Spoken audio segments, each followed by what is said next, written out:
नमस्कार, डेली 24 भारत देख रहे हैं आप। मैं हूं आपके साथ साहिल दुलिया। बुलेटिन की शुरुआत करेंगे। सुप्रीम कोर्ट ने यूजीसी के नए नियमों पर फिलहाल रोक लगा दी है और साफ कर दिया है कि अभी 2012 वाले पुराने नियम ही लागू रहेंगे। इस मामले में कोर्ट ने केंद्र सरकार और विश्वविद्यालय अनुदान आयोग यूजीसी को नोटिस जारी करते हुए 19 मार्च 2026 तक जवाब मांगा है। यानी अब इस अहम मुद्दे पर अगली सुनवाई 19 मार्च को होगी।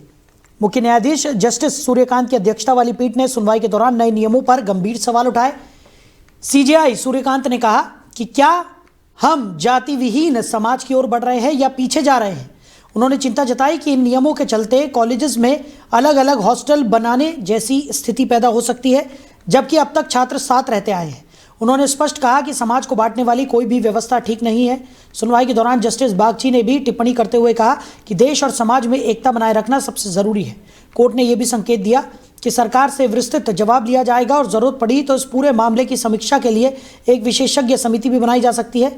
सीजेआई ने यह भी कहा कि ऐसी परिस्थितियों का कुछ लोग गलत फायदा उठा सकते हैं, इसलिए नियमों की गंभीरता से जांच जरूरी है। यूजीसी की नई गाइडलाइंस के तहत हर कॉलेज में इक्वल अपॉर्चुनिटी सेंटर यानी ईओसी बनाया जाना था, जो पिछड़े और वंचित छात्रों को पढ़ाई, फीस और भेदभाव से जुड़ी मदद देगा। इसके अलावा हर कॉलेज में समता समिति गठित करने का प्रावधान है, जिसके अध्यक्ष कॉलेज प्रमुख होंगे। इस समिति में एससी, एसटी, ओबीसी, महिलाएं और दिव्यांग वर्ग के सदस्य शामिल होंगे और इसका कार्यकाल 2 साल का होगा। नए नियमों में इक्वालिटी स्क्वाड बनाने की भी बात कही गई है, जो भेदभाव की शिकायतों पर नजर रखेगा। किसी भी शिकायत पर 24 घंटे के अंदर बैठक अनिवार्य होगी और 15 दिन में रिपोर्ट देनी होगी। कॉलेज प्रमुख को 7 दिन के अंदर कार्रवाई शुरू करनी होगी। कॉलेजों को हर साल जातीय भेदभाव पर यूजीसी को रिपोर्ट भेजनी होगी। नियमों का उल्लंघन करने पर कॉलेज की ग्रांट रोकी जा सकती है। डिग्री ऑनलाइन और डिस्टेंस कोर्स पर रोक लग सकती है और गंभीर मामलों में यूजीसी की मान्यता भी रद्द की जा सकती है। फिलहाल सुप्रीम कोर्ट की रोक के बाद शिक्षा जगत को राहत मिली है, लेकिन अब सबकी नजरें 19 मार्च 2026 की सुनवाई पर टिकी हैं, जहां इन नियमों का भविष्य तय होगा। उधर महाराष्ट्र के उप मुख्यमंत्री अजीत पवार पंचतत्व में विलीन हो गए। पुणे जिले के बारामती स्थित विद्या प्रतिष्ठान खेल मैदान में पूरे राज्य के सम्मान के साथ उनका अंतिम संस्कार किया गया। अंतिम संस्कार की प्रक्रिया दोपहर करीब 12:10 पर संपन्न हुई। इससे पहले सुबह करीब 9 बजे उनके पैतृक गांव काटेवाड़ी से लगभग 6 किलोमीटर लंबी अंतिम यात्रा निकाली गई, जिसमें हजारों की संख्या में लोग शामिल हुए। अजीत पवार का पार्थिव शरीर राष्ट्रीय ध्वज में लपेटकर अंतिम संस्कार स्थल तक लाया गया। अंतिम यात्रा के दौरान अजीत दादा अमर रहे के नारों से पूरा इलाका गूंज उठा। समर्थकों और आम नागरिकों की आंखें नम नजर आई। बारामती सहित पूरे महाराष्ट्र में शोक की लहर देखने को मिली। देश और राज्य के कई बड़े नेता इसमें शामिल हुए। केंद्रीय गृह मंत्री अमित शाह, केंद्रीय मंत्री नितिन गडकरी और भाजपा अध्यक्ष नितिन नवीन भी मौके पर पहुंचकर अजीत पवार को अंतिम श्रद्धांजलि अर्पित करते हुए नजर आए। इसके अलावा राज्य सरकार के मंत्री, वरिष्ठ अधिकारी, विभिन्न राजनीतिक दलों के नेता और बड़ी संख्या में पार्टी कार्यकर्ता भी मौजूद रहे। राज्य सरकार की ओर से अजीत पवार को गार्ड ऑफ ऑनर दिया गया। पुलिस और प्रशासन की ओर से सुरक्षा के कड़े इंतजाम किए गए थे। अंतिम संस्कार स्थल पर भारी भीड़ को देखते हुए प्रशासन पूरी तरह सतर्क नजर आया। बता दें, अजीत पवार महाराष्ट्र की राजनीति के एक प्रभावशाली और निर्णायक नेता माने जाते थे।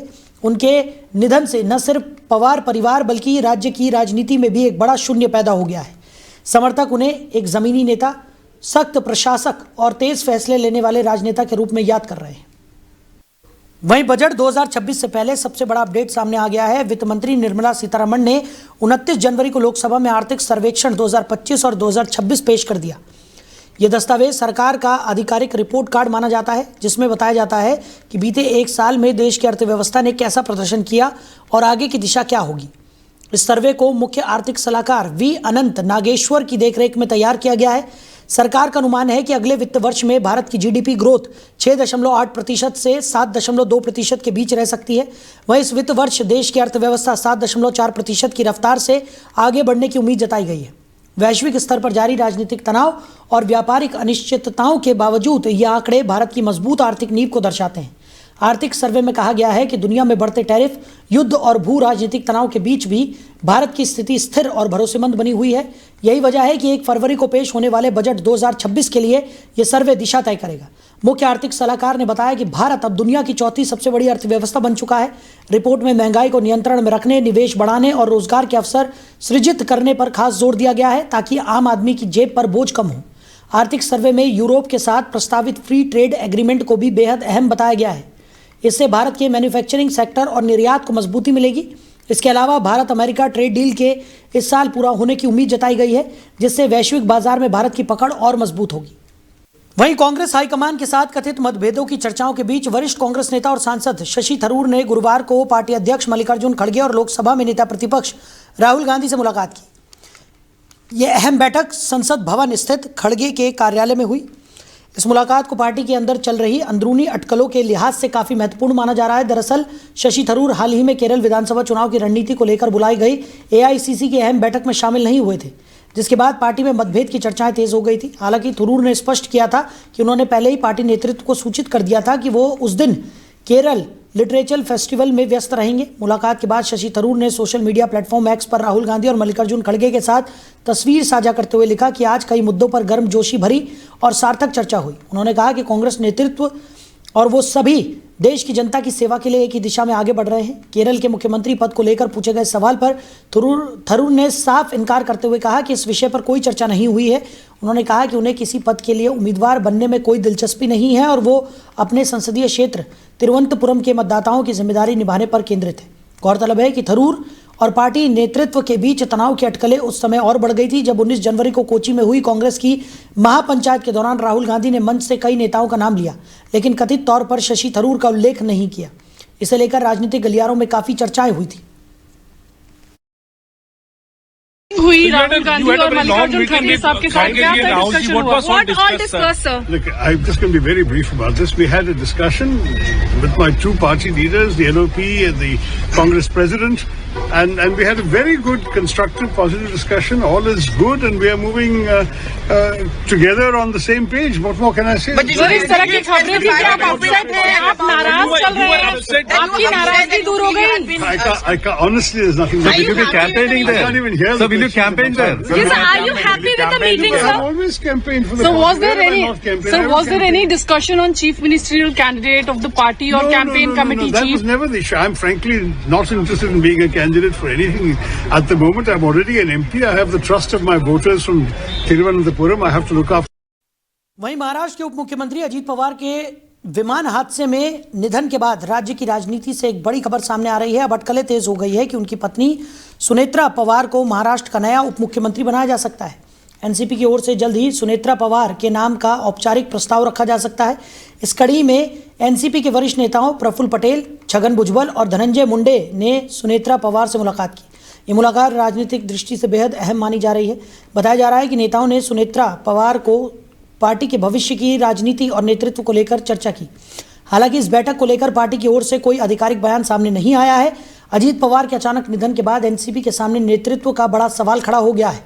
पार्टी का कहना है कि सुनेत्रा पवार को उप मुख्यमंत्री बनाए जाने से न केवल पवार परिवार की राजनीतिक विरासत को आगे बढ़ाया जा सकेगा, बल्कि पार्टी में स्थिरता और एकजुटता भी बनी रहेगी। इसके साथ ही ये कदम पार्टी कार्यकर्ताओं और समर्थकों को भावनात्मक रूप से जोड़ सकता है। गौरतलब है कि सुनेत्रा पवार लंबे समय से सामाजिक और राजनीतिक गतिविधियों से जुड़ी रही हैं और हाल के वर्षों में सार्वजनिक जीवन में उनकी सक्रियता भी बढ़ी है। ऐसे में पार्टी के भीतर उनके नाम पर सहमति बनने की संभावनाएं जताई जा रही हैं। हालांकि अंतिम फैसला पार्टी नेतृत्व और गठबंधन सहयोगियों की सहमति के बाद ही लिया जाएगा। फिलहाल महाराष्ट्र की राजनीति में संभावित बदलाव को लेकर चर्चाएं तेज हैं और सभी की निगाहें एनसीपी के अगले कदम पर टिकी हुई हैं। अगर सुनेत्रा पवार को उप मुख्यमंत्री बनाया जाता है तो ये राज्य की राजनीति में एक नया अध्याय साबित हो सकता है। उधर बांग्लादेश में चुनाव को बस कुछ ही दिन बचे हैं, लेकिन राजनीतिक हिंसा का दौर थमने का नाम नहीं ले रहा है। शेरपुर जिले में चुनाव से जुड़ी हिंसा में जमात इस्लामी के एक नेता की मौत हो गई। इस झड़प में कम से कम 65 लोग घायल हो गए। हिंसा बीएनपी और जमात के कार्यकर्ताओं के बीच हुई। मृतक की पहचान मौलाना मोहम्मद रिजाउल करीम के रूप में हुई है। वो जमात की श्री बॉर्डरी उप जिला इकाई के सचिव थे। गंभीर रूप से घायल होने के बाद उन्हें मेमन सिंह मेडिकल कॉलेज अस्पताल में भर्ती कराया गया था, जहां रात करीब 9:45 पर उनकी मौत हो गई। जमात शेरपुर 3 विधानसभा क्षेत्र से उम्मीदवार नरजुमान बादल के अनुसार झड़प के दौरान रिजाउल करीम समेत करीब 50 जमात कार्यकर्ता और समर्थक घायल हुए। रिजाउल करीम के साथ अमीनुल इस्लाम और मौलाना तहिरुल इस्लाम को भी गंभीर हालत में मेमन सिंह मेडिकल कॉलेज अस्पताल भेजा गया था। बाद में तहिरुल इस्लाम का बेहतर इलाज के लिए ढाका रेफर कर दिया गया। स्थानीय लोगों और प्रत्यक्षदर्शियों के मुताबिक हिंसा दोपहर करीब 3 बजे जेनाईगाती उप जिला मिनी स्टेडियम मैदान के कार्यक्रम के दौरान हुई। बताया जा रहा है कि विवाद आगे की पंक्ति में बैठने को लेकर शुरू हुआ, जो बाद में हिंसक झड़प में बदल गया। घटना के बाद बीएनपी ने शेरपुर जिला इकाई की 41 सदस्यीय संयोजक समिति को निलंबित कर दिया। ये झड़प शेरपुर 3 निर्वाचन क्षेत्र में हुई, जिसके बाद इलाके में तनाव का माहौल बना हुआ है। उधर चंडीगढ़ मेयर चुनाव में भारतीय जनता पार्टी को बड़ी कामयाबी हासिल हुई है। भाजपा के उम्मीदवार सौरभ जोशी चंडीगढ़ के नए मेयर चुन लिए गए हैं। उन्होंने त्रिकोणीय मुकाबले में कांग्रेस और आम आदमी पार्टी के उम्मीदवार को हरा दिया है। चंडीगढ़ नगर निगम के मेयर चुनाव में हुए त्रिकोणीय मुकाबले में भाजपा के सौरभ जोशी को 18 वोट मिले, आम आदमी पार्टी के उम्मीदवार योगेश ढिंगरा को 11 वोट, तो वहीं कांग्रेस के गुरप्रीत सिंह गाबी को 7 वोट हासिल हुए। बता दें कि चुनाव में पारदर्शिता बरतने के लिए गुप्त मतदान की जगह अपने उम्मीदवार का हाथ उठाकर समर्थन देने का तरीका अपनाया गया। तो सौरभ जोशी भाजपा के एक काफ़ी सक्रिय नेता के रूप में जाने जाते हैं। वर्तमान में वो चंडीगढ़ के वार्ड नंबर 12 के काउंसलर हैं। इस वार्ड के तहत सेक्टर 15, 16, 17 और 24 आते हैं।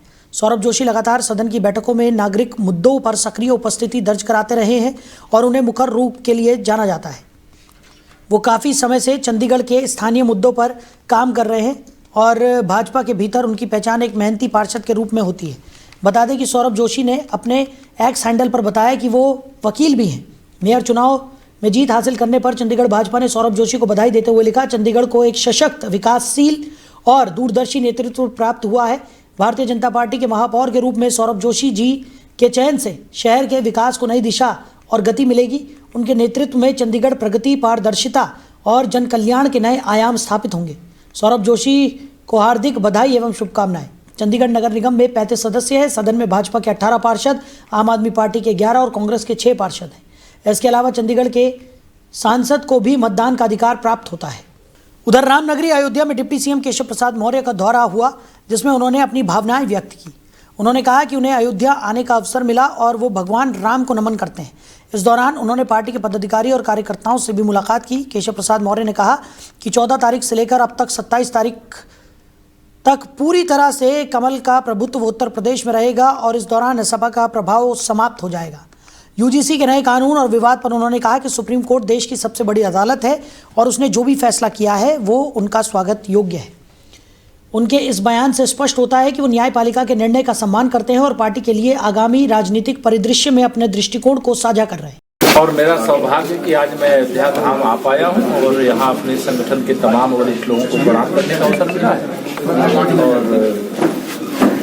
उत्तर प्रदेश में भारतीय जनता पार्टी की दृष्टि से 2014-17 से भी बेहतर माहौल 2027 को लेकर के है और 27 में समाजवादी पार्टी का सुपड़ा पूरी तरह साफ होगा। कमल ऐसा खिलेगा कि पूरा उत्तर प्रदेश जैसे कमल की तरह खिलता जा रहा है, आगे वो खिलेगा। सर, सुप्रीम कोर्ट ने रोक लगा दी है। ठीक है, मानिए देखिए देश की सर्वोच्च अदालत तो सर्वोच्च अदालत है, उसके सामने शीश झुकाते हैं और उन्होंने जो भी फैसला किया है उसका स्वागत है। और उधर लखीमपुर खीरी के दौरहरा कोतवाली क्षेत्र से एक बेहद दुखद और संवेदनशील मामला सामने आया। क्षेत्र के एक गांव में रहने वाली एक युवती ने अपने ही घर में फांसी लगाकर आत्महत्या कर ली। बताया जा रहा है कि युवती ने एक दिन पहले ही गांव के एक युवक के खिलाफ दुष्कर्म का मुकदमा दर्ज कराया था। परिवार का कहना है कि इस घटना के बाद से वो मानसिक रूप से बेहद आहत थी और लगातार परेशान चल रही थी, रो रही थी। जानकारी के अनुसार मंगलवार को युवती दौरहरा कोतवाली पहुंची थी और उसने गाँव निवासी युवक पर रेप का आरोप लगाते हुए केस दर्ज कराया था। पुलिस ने त्वरित कार्रवाई करते हुए आरोपी को हिरासत में ले लिया था। बुधवार को युवती का मेडिकल परीक्षण जिला महिला अस्पताल में होना था, लेकिन इससे पहले ही रात के समय उसने घर के कमरे में फांसी लगाकर अपनी जान दे दी। बुधवार सुबह जब उसकी मां ने कमरे में शव को फंदे से लटकता देखा तो परिवार में कोहराम मच गया। युवती के पिता बेंगलुरु में मजदूरी करते हैं। सूचना मिलने पर पुलिस मौके पर पहुंची और शव को कब्जे में लेकर पोस्टमार्टम के लिए भेजा गया। मां का कहना है कि थाने से लौटने के बाद युवती बेहद टूट चुकी थी और इसी मानसिक पीड़ा के चलते उसने ये कदम उठा लिया। मामले पर पुलिस अधीक्षक संकल्प शर्मा ने बताया कि युवती के बयान दर्ज होने के बाद उसे परिवार के सुपुर्द कर दिया गया था और आरोपी को तत्काल पकड़ लिया गया था। उन्होंने कहा कि युवती ने आत्महत्या क्यों की, ये जांच का विषय है और पुलिस सभी पहलुओं से मामले की गहन जांच पड़ताल कर रही है। कल मुझे इंस्पेक्टर ने बताया था कि वो धारा 376 का मुकदमा उसमें लिखा गया है और आज दौरा इंस्पेक्टर से मेरी विभाग से वार्ता हुई तो उन्होंने ये बताया कि उसी महिला ने सुसाइड कर लिया है फांसी लगा करके और इस बारे में मुझे अभी कोई जानकारी प्राप्त नहीं। पूरा प्रकरण ये जो जानकारी में है कि 9 बजे 9:30 बजे लड़की शौच के लिए गई थी तो विशेष समुदाय द्वारा उसके जो मेन आरोपी हैं और उसके चाचा दोनों ने मिलकर के लड़की के साथ में बलात्कार किया। हालांकि सुनने में आया है कि वो लड़के का चाचा बाहर खड़ा होकर के रेकी कर रहा था, देख रहा था, और फिर जब लड़की को उसने छोड़ा है तो उससे कहा कि धर्म परिवर्तन कर लेना और हम तुम्हारे पिताजी से बात कर लेंगे और तुम्हारी शादी करवा देंगे चाचा को। ये 26 तारीख को करीब 9:30 बजे ये सोच के लिए गई थी और महफूज नाम का लड़का गन्ने में खींच ले गया। जब रोते हुए आया, उसका चाचा वहीं पर खड़ा था और उसने कहने लगा कि रो मत, हम आपके मम्मी पापा को कुछ समझा लेंगे, और समझा कर ओके ने कहा कि ज़्यादा होगा तो हम धर्म परिवर्तन करने के बाद शादी करा देंगे। इसलिए वो लड़की वहाँ से आई घर से हम फिर NCR लिखवाने गए, वहाँ पर एप्लीकेशन लेकर वहाँ एप्लीकेशन जमा कर लिया। कहने लगे सुबह गए जब, तो वो कहने लगे कुतवाल साहब वहाँ पर एसओ साहब कि ये एप्लीकेशन मान नहीं, दूसरे लिफाफ कर लेकर आओ। दूसरे एप्लीकेशन हम लिफाफ कर गए तो कहने लगे कि ये इसमें से एक नाव निकाल दीजिए, दूसरा नाव रखिए, एक ही नाव रखूँगा। वो नाव अपने मन का लिखा लिया। फिर लड़के से पता नहीं कैसे बयान किया, कैसे गंदी गाली दी और दबाव बनाया। इसलिए वो लड़की ने रात को रोया, पूरी रात रोते रही और सुबह अपने आत्महत्या कर ली। वहीं लखनऊ में बरेली से निलंबित सिटी मजिस्ट्रेट अलंकार अग्निहोत्री के पहुंचने से प्रशासनिक हलचल तेज हो गई है। उनके लखनऊ आगमन के दौरान बड़ी संख्या में पुलिस बल तैनात रहा। बताया जा रहा है कि अलंकार अग्निहोत्री आलमबाग क्षेत्र में स्थित अपने एक रिश्तेदार के घर पहुंचे, जहां एहतियात के तौर पर पुलिस ने घर के बाहर सख्त सुरक्षा व्यवस्था लागू कर दी। लखनऊ पुलिस पूरी तरह अलर्ट मोड पर है और अलंकार अग्निहोत्री की गतिविधियों पर लगातार नजर रखी जा रही है। किसी भी तरह की अप्रिय स्थिति से बचने के लिए पुलिस ने चौकसी बढ़ा दी है और आसपास के इलाके में भी सतर्कता बरती जा रही है। वहीं लखनऊ में सिविल डिफेंस के स्वयं सेवकों ने मानवता और सामाजिक जिम्मेदारी का जीवंत उदाहरण पेश किया। हुसैनगंज चौराहे पर सड़क किनारे असहाय स्थिति में मौजूद एक बुजुर्ग महिला की सूचना मिलते ही स्वयं सेवक तुरंत मौके पर पहुंचे। महिला बारिश में पूरी तरह भीग चुकी थी, इसलिए उन्होंने उसे गर्म कपड़े उपलब्ध कराए और सुरक्षित आश्रय की व्यवस्था सुनिश्चित की। इसके बाद महिला को सुरक्षित रूप से शेल्टर होम पहुंचाया गया। इस पूरी घटना में सिविल डिफेंस टीम की संवेदनशीलता, तत्परता और समाज के प्रति जिम्मेदारी साफ झलक रही थी। उनकी इस मदद और सक्रियता ने न केवल बुजुर्ग महिला की जान और स्वास्थ्य की रक्षा की, बल्कि समाज में सहानुभूति और सहयोग की भावना को भी मजबूती दी। इस कार्य की जनता और स्थानीय लोगों ने भी खुले दिल से सराहना की। वहीं पीलीभीत के थाना बरखेड़ा क्षेत्र में एक भयावह सड़क हादसा सामने आया है, जिसने इलाके में दहशत फैलाई। जानकारी के अनुसार स्कूटी सवारों को तेज गति से आ रही कार ने टक्कर मार दी। हादसे का दिल दहला देने वाला वीडियो भी सामने आया है, जिसमें स्कूटी सवार महिला को मानो फुटबॉल की तरह हवा में उछलते देखा जा सकता है। टक्कर के बाद महिला कार के बोनट पर गिर गई, लेकिन भीड़ के घेरने के बाद चालक कार को छोड़कर फरार हो गया। हादसे में स्कूटी सवार महिला की हालत गंभीर बनी हुई है और उसे इलाज के लिए अस्पताल ले जाया गया। सड़क पर अचानक हुई इस घटना में आसपास के लोगों में अफरा तफरी फैल गई। ये दुर्घटना बरखेड़ा ब्लॉक चौराहे के पास हुई और इलाके में यातायात और सुरक्षा की गंभीर समस्या को उजागर करती है। फिलहाल इस बुलेटिन में मेरे साथ इतना ही। आप बने रहिए। नमस्कार।